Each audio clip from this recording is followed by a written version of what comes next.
बुताई देला बतिया के चूसे लागल उठल लिया जे फील भइल रतिया के हमर धर के लागल छतिया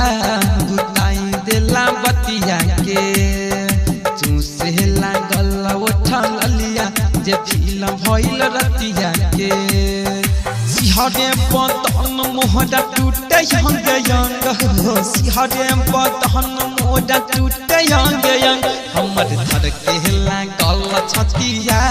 बुताई देला बतिया के चूसे लागल उठल लिया जे फील भइल रतिया के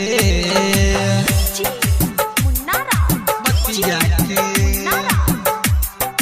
फील भइल रतिया के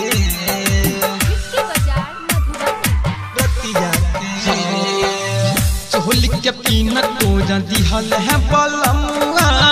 खोजे लागल सुतार रे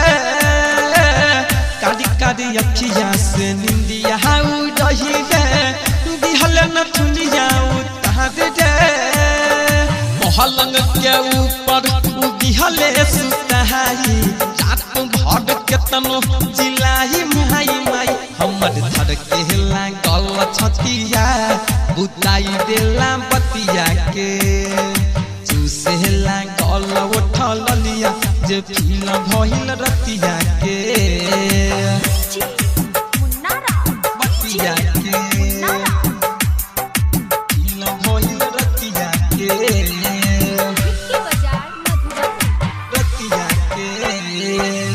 बारे जो सीला हमर सखी सहिया राखे अपना नजर में रहे बेचैन ओकरा मिले न चाही देखे नहीं हमारा घर में रात भर पहचा में हमके सुतावे मीठ मीठ बात सखी हमसे बहतियावे हमर धर के लागल छतिया बुता देला बतिया के चूसे लागल उठल लिया जे फील भइल रतिया के बतिया के